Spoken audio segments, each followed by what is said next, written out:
Deuteronomy chapter 3. Next, we turned and headed for the land of Bashan, where King Og and his entire army attacked us at Edrei. But the Lord told me, "Do not be afraid of him, for I have given you victory over Og and his entire army, and I will give you all his land.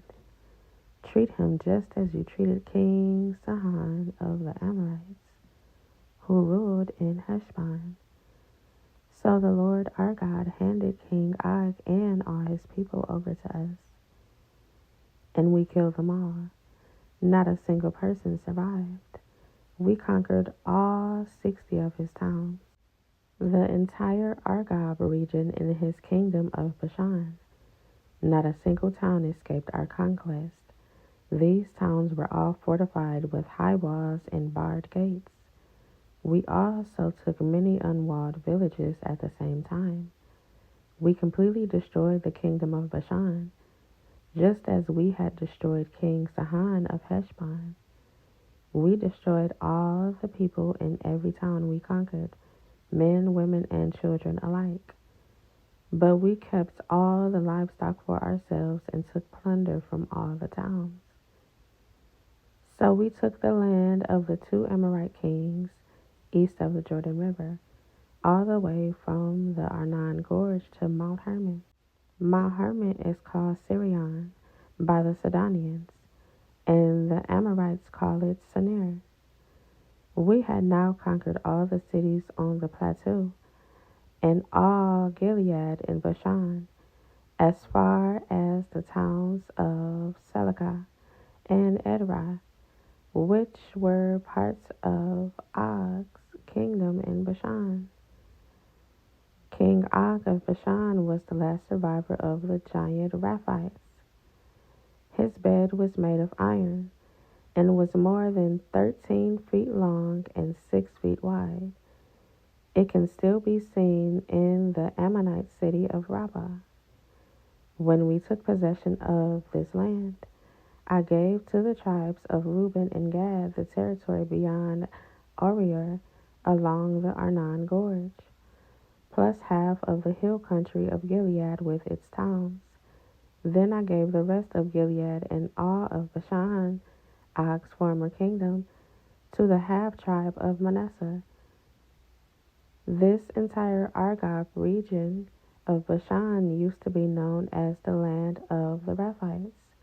Jair, a leader from the tribe of Manasseh, conquered the whole Argob region in Bashan, all the way to the border of the Gershurites and Maccathites.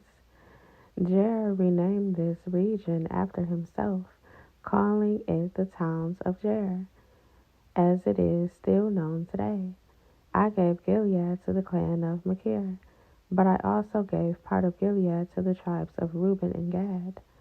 The area I gave them extended from the middle of the Arnon Gorge in the south to the Jabbok River on the Ammonite frontier. They also received the Jordan Valley, all the way from the Sea of Galilee down to the Dead Sea, with the Jordan River serving as the western boundary. To the east were the slopes of Pisgah. At that time, I gave this command to the tribes that would live east of the Jordan. Although the Lord your God has given you this land as your property, all your fighting men must cross the Jordan ahead of your Israelite relatives, armed and ready to assist them.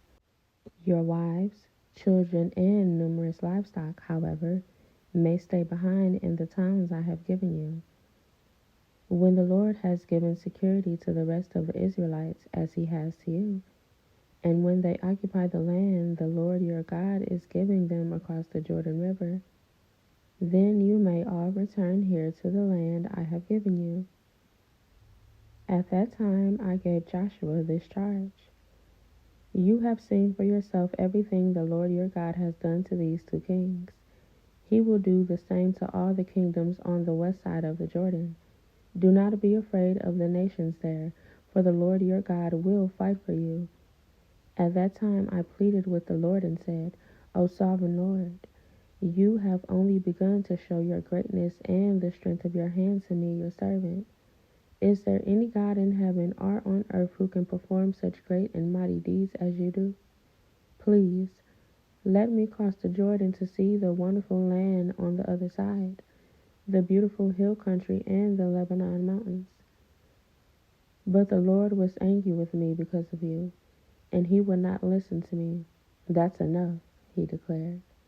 Speak of it no more, but go up to Pisgah Peak and look over the land in every direction. Take a good look, but you may not cross the Jordan River. Instead, commission Joshua and encourage and strengthen him, for he will lead the people across the Jordan.